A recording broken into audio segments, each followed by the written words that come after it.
같이 볼 오늘 말씀은 마가복음 2장 18절부터 22절인데요. 말씀이 삶의 기도 노트는 26페이지입니다. 금식에 대한 질문들이라는 제목으로 우리가 말씀을 같이 나눌 텐데요. 마가복음 2장 18절부터 22절입니다.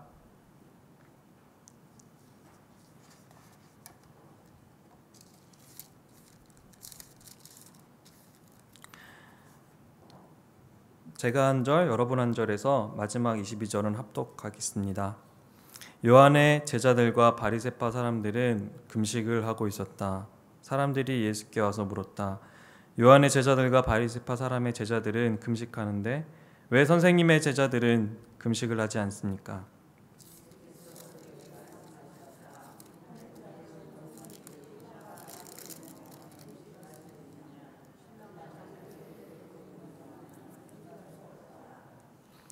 그러나 신랑을 빼앗길 날이 올 터인데 그날에는 그들이 금식할 것이다.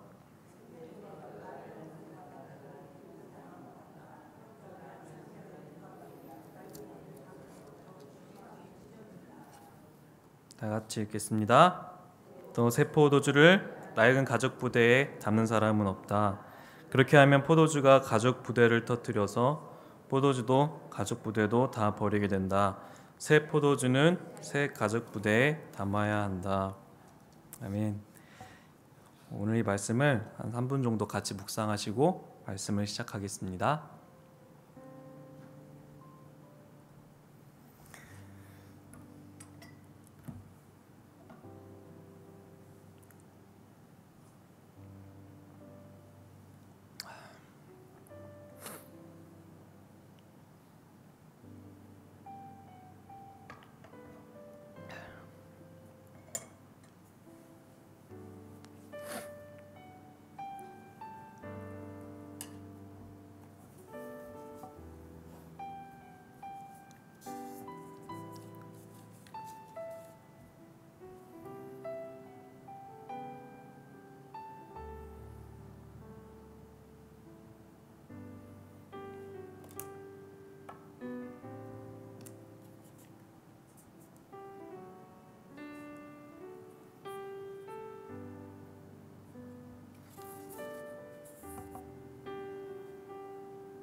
네, 말씀을 시작하겠습니다. 저희가 지금 함께 보는 이 마가복음 말씀 그 주제 중 두 가지는 이것입니다. 하나는 왜 우리가 예수님을 믿어야 되는가? 두 번째는 예수님은 나의 주님이시라는 것입니다. 왜 우리가 예수님을 믿어야 하는가? 또 두 번째는 예수님은 나의 주님이시라는 것. 그 두 가지 주제가 있는데요. 마가복음을 계속해서 묵상하실 때 어쩌면 당연한 이 두 주제가 우리 심령 가운데 자리 잡게 되고 필요한 양분을 무한 공급해 주시는 것을 경험하시게 될 것입니다. 그리고 우리의 믿음도 점점 자라나게 될 것입니다. 우리의 믿음이 자라면 정말 진정한 그리스도인으로 되는 과정을 누구나 겪게 됩니다. 하지만 이 지점에서 초신자들을 포함한 저희 믿는 성도님들이 겪게 되는 고민들이 있습니다. 어떤 고민이 있냐면 믿음이 자라고 이렇게 신앙생활을 하다 보니까 하지 말아야 될 리스트가 점점점 이렇게 쌓이게 됩니다. 이전에는 몰랐다고 말할 수도 있는 나의 어두운 과거들, 그 나의 죄악들이 점점 더 이렇게 쌓여가는 것입니다. 이거 하지 말라, 저거 하지 말라. 이제는 말씀 아래 모든 행동들이 하나님의 의식 아래 행동을 비추게 되고 점점 더 자상했던 하나님이 감시자로 때론 느껴지기도 합니다. 또 때론 우리의 죄로 인해서 고통이 가중되고 신앙생활이 버겁게 느껴질 때도 있습니다. 매번 같은 기도 제목으로 회개 기도를 해서 더 이상 기도 생활이 잘 안 되고 신앙생활이 어려울 때가 많습니다. 근데 오늘 말씀에도 이 해결할 수 없는 죄로 인해 고통받고 있는 또 아주 괴로워하고 있는 두 인물이 나옵니다. 누가 나오나요? 요한의 제자들이 나오고 그 바리새인이 나옵니다. 지금 이들은 죄로 인해서 금식을 하고 있습니다. 바리새인은 나를 다스리고 또 통회하는 마음으로 하나님께 금식하고 또 기도하고 있습니다. 또 요한의 제자들은 하나님의 임재를 기다리며 또 나의 죄 가운데 이 죄사함을 문제를 놓고 더 정결케 해달라고, 정말 죄로 해결할 수 없는 너의 심령을 정결케 해달라고 금식 기도를 하고 있습니다. 이러한 가운데 어떤 무리가 이 광경을 보게 됐습니다. 죄의 문제로 금식하고 있는 이 광경을 봤습니다. 하지만 동시에 반대편을 봤습니다. 그 동시에 반대편은 누가 있나요? 예수님과 제자들이 있었습니다. 근데 이 예수라는 선생님과 제자들은 사뭇 다른 분위기입니다. 좀 더 편안한 대화가 오고 가고요. 또 즐겁게 대화를 하고 말씀을 나누고 길을 거닐고 있습니다. 또다시 반대편을 봤습니다. 이 반대편은 다시 한번 그 죄로 인해서 고통으로 신음하고 계속해서 그 해결할 수 없는 죄의 문제로 통회하는 마음으로 있는, 또 금식에 피골이 상접해서 아주 안색이 안 좋은 바리새인과 요한의 제자들. 또 다시 이쪽을 보면 정말 분명히 똑같은 죄인으로, 그 제자들도 똑같은 사람이고 똑같은 죄를 갖고 있지만 분위기가 완전히 다른 그 상반된 그 두 분위기 속에서 이 어떤 무리, 어떠한 사람들은 굉장히 기이한 광경이었습니다. 너무나 편해 보였습니다. 예수님과 제자들이. 그래서 예수님께 묻습니다. 이 18절에 나옵니다. 저기 저 요한의 제자들과 바리새인은 아주 경건하게 죄를 놓고 금식하고 있는데 당신들은 대체 왜 금식을 하지 않습니까? 라고 예수님께 질문하고 있습니다. 근데 우리도 같은 질문을 할 수 있습니다. 원죄로 말미암아 지금까지도 죄의 문제로 저희는 너무나 힘이 드는데 어찌 예수님과 제자들은 금식하지도 않고 어떻게 이렇게 자유로운 얼굴로 편안하게 있었을까요? 예수님이 지금 우리에게 무엇라고 말씀하고 계신가요? 우리 19절을 한번 같이 보겠습니다. 말씀기 19절을 같이 한번 읽겠습니다. 시작. 예수께서 그들에게 말씀하셨다. 혼인잔치에 오는 손님들이 신랑과 함께 있는 동안에 금식할 수 있느냐? 신랑을 자기들 곁에 두고 있는 동안에는 금식할 수 없다. 이 말씀이 무슨 말씀이십니까? 결혼식장에 손님들이 왔습니다. 근데 주인공 신랑이 당연히 함께 먹고 마시는 것이지 어떻게 금식할 수 있겠냐는 말입니다. 이 말씀을 헬라어 언어로 보면 가장 강한 부정 단어가 있습니다. 금식하지 말라. 금식 안 해도 돼. 그 정도는 안 해도 돼, 그냥 배고프면 먹어도 돼 라는 적당한 말이 아니라 금식하지 말라라고 예수님께서 강력히 부정하고 있는 것입니다. 신랑과 함께라면 금식할 수 없다는 것입니다. 예수님께서는 지금 금식하지 말라고 강하고 말씀하고 계십니다. 금식하지 말라. 근데 이걸 어떻게 하라고 하시는 말씀일까요? 지금 이 시대는 또 점점 더 우리가 믿음이 자라면, 또 우리가 신앙생활을 하다 보면 점점 더 하지 말아야 될 것들이 점점 쌓여지는 이 리스트를 보면서 이거 해야 해, 저거 해야 해, 해야 할 시대에서 예수님은 이렇게 새롭게 다시 우리에게 말씀하고 계십니다. 첫 번째는요, 해야 함에서 예수님께 거하는 인생입니다. 해야 함에서 예수님께 거하는 인생. 예수님께 거하는 인생을 살자 합니다. 무엇을 자꾸 해야 하는 것이 아니라 그저 예수님께 거함이 우리에게 주는, 예수님이 우리에게 다시 한번 새롭게 말씀하시는 메시지입니다. 그저 예수님 안에 있으면 된다는 것입니다. 함께 거하는 인생을 예수님 지금 어디에 비유하고 계십니까? 결혼식입니다. 우리가 잘 알 수 있는 결혼식 예화로 우리에게 다시 한번 말씀하고 계십니다. 결혼식장은 어떤 곳입니까? 결혼식장은 슬픔이 있는 곳이 아닙니다. 슬픔이 가득하고 고통으로 신음하고 있는 연회장이 절대 아닙니다. 무엇일까요? 결혼식장은 기쁨의 장입니다. 그리고 그곳은 기쁨과 희열이 있는 곳입니다. 바로 예수님이 그 계신 곳이 결혼식장이요, 또 희망의 장소이자 또 회복의 장소이자 소망의 장소이기 때문입니다. 기쁨의 장소입니다. 누구나 다 초대할 수 있는 이 거대한 잔치, 이 결혼식에 슬픔과 고통의 율법으로 더 이상 자신을 채찍하지 않아도 된다는 말씀입니다. 이 잔치가 무엇입니까? 잔치가 어떤 곳인가요? 남녀노소 누구나 눈치 보지 않고 먹고 마시는 곳입니다. 아주 편안하게 머무는 곳입니다. 거기서 누가 나가라고 하나요? 잔치에서 가난하든 죄가 많든 나이가 있든 없든 어떤 사람이든 잔치에 오는 사람을 쫓아내는 사람이 있나요?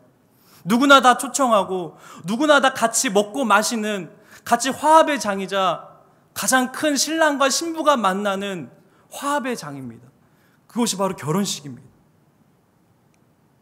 바로 예수님께서 초청하게 되면, 예수님께서 초청하신 자리에 우리가 오게 되면 우리의 무거운 짐들이, 우리의 무거운 죄에서 자유함을 경험하는 곳, 그것이 바로 이 잔치입니다.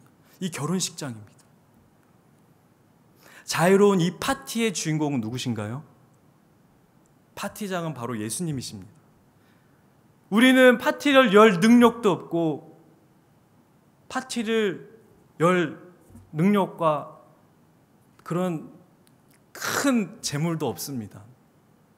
능력도 없거니와 우리는 그것을 감히 초대할 수 없는 능력도 없고, 다만 우리는 예수님이 초청하실 때 초대받을 수 있는 가장 귀한 VIP 하객입니다. 이렇게 누구나 올 수 있게 구원의 길로 이렇게 열어놓으시고, 오늘도 우리에게 말씀하셔서 오늘도 우리를 초청하시는 분이 바로 예수님이십니다. 우리의 신랑 되시는 예수님이십니다. 예수님이 이미 십자가에서 모든 것을 다 갚으셨기 때문입니다. 우리는 빛이 있지 않습니까? 우리는 죄의 빛이 여전히 있지 않습니까? 우리가 십자가에 매달려야 될 존재인데, 우리의 죄로 인해서 예수님이 아니라 십자가에 우리가 매달려 죽을 죄인인데, 우리를 대신해서 모든 것 빛을 다 탕감하시고 결혼식에 다 오라고, 다 초대할 수 있고, 누군지 이 자리에 오면 같이 기쁨의 자리, 화합의 자리, 같이 먹고 마실 수 있는 큰 기쁨의 잔치로 우리를 초대하신 것입니다. 율법의 완성이신 예수님이시기 때문에 우리가 그분 안에 거할 때, 또 내가 그분의 말씀 안에 거할 때, 내가 이 자발적으로 순종하여서 자연스럽게 이 율법이 완성되시고 우리를 거룩하게 하시는 그 율법을 기억하고 자발적으로 예수님께 순종하며 나아가는 것입니다. 해야 함이 아니라 내가 그 예수님 안에 그냥 거할 때만이 경험할 수 있는 놀라운 은혜일 줄 믿습니다. 부모님이 되신 성도님들은 더 잘 이해하실 거예요. 부모님은 자녀에게 요구하실 수 있습니다. 바른 자녀로 또 성숙한 성인으로 삶을 살아가야 요구를 하게 됩니다. 근데 이 요구가 한두 가지가 아닙니다. 자녀 입장에서는 지킬 것이 한두 가지가 아닐 것입니다.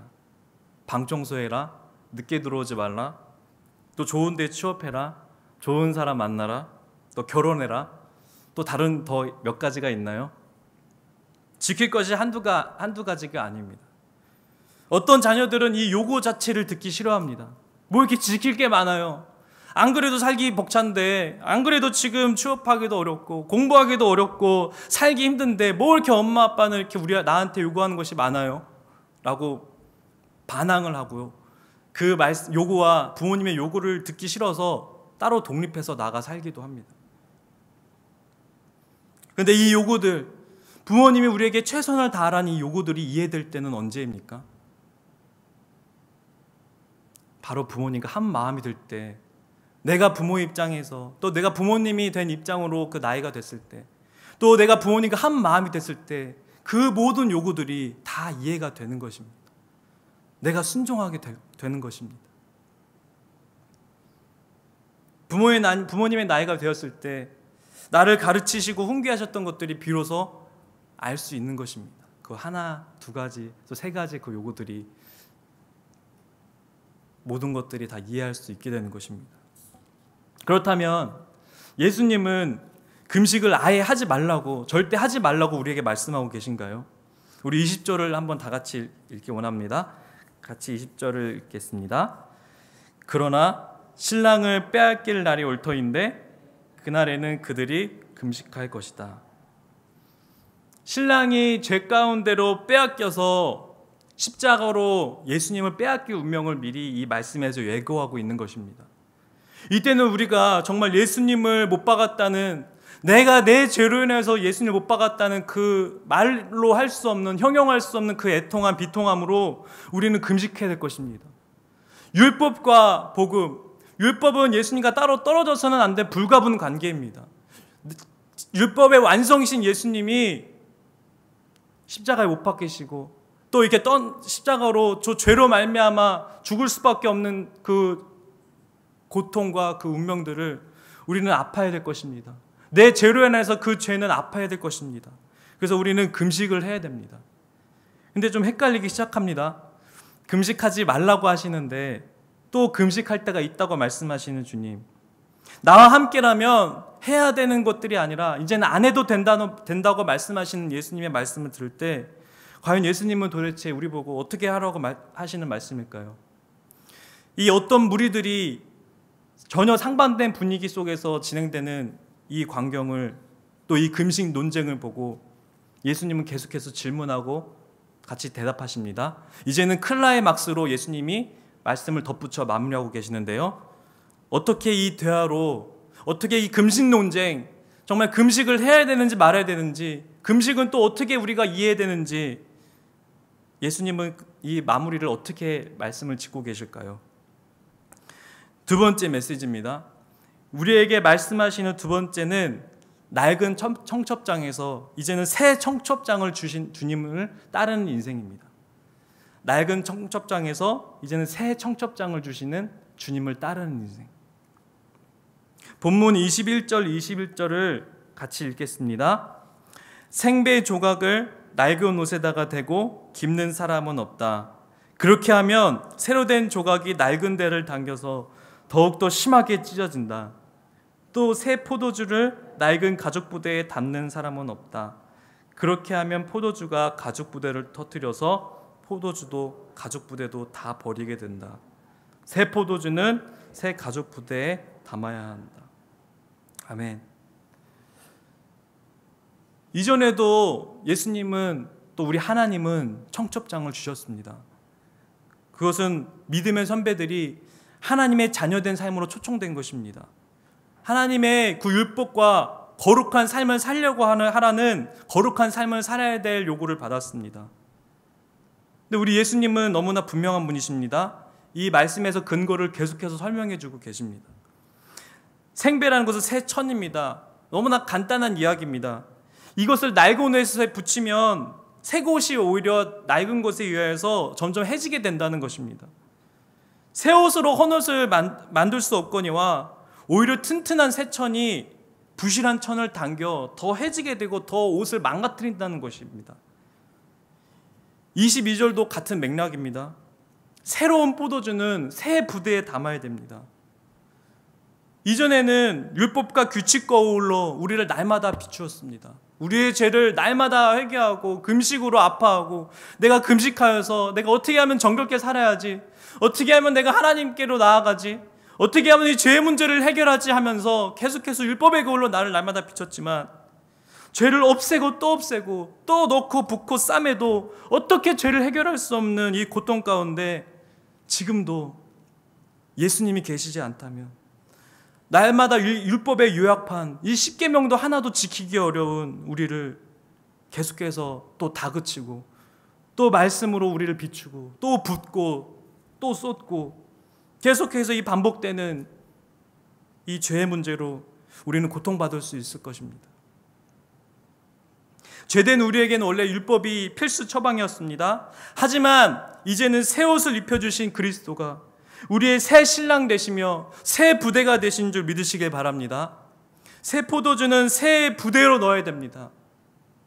이전에 우리가 죄된 옛사람은 이제 예수님이 새 옷을 입혀주셨고 예수님께서는 우리를 이제 새 사람으로 새 소망으로 우리를 더 비춰주시고 이제는 예수님으로 말미암아 새롭게 살 수 있는 인생을 허락하신 것입니다. 사랑하는 우리 성도 여러분, 자신에게 저희에게 율법으로 정한 때는 이미 다 지나갔습니다. 이제는 새 소망이신 예수 그리스도 안에 거하는 인생이 되시기 바랍니다. 고린도후서 5장 17절 말씀, 누구든지 그리스도 안에 있으면 새로운 피조물이라 이전 것은 지나갔으니 보라 새 것이 되었도다라고 우리는 당당하게 고백할 수 있는 것입니다. 그러니 이제는 다른 데 계시지 마시고 혼자 죄 가운데 고통으로 신음하지 않으셔도 됩니다. 눈치 보지 마시고 주눅들지 않으셔도 됩니다. 그저 어디에 있든지 예수님을 붙들고 내가 주 안에, 주가 내 안에 거하는 그 자유함을 누리시길 바랍니다. 그냥 연회장으로 나오시면 됩니다. 예수님이 초청하시는 그 잔치에 여러분이 그냥 그저 나오시면 됩니다. 그저 예수님이 우리에게 새로운 청첩장을 주시고 그 새로운 초대장을 우리에게 주셨을 때 그것을 감사히 받고 그 초대장을 가지고 그대로 나아가면 됩니다. 예수님은 우리를 여전히 우리에게 청첩장을 주시고 신랑 되신 예수님이 우리를 기뻐 맞아주실 것입니다.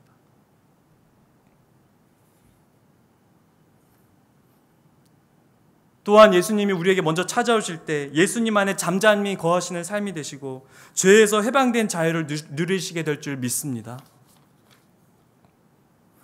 어떤 이들은 이 삶이 철청 없는 감옥 같은 인생이라고 합니다.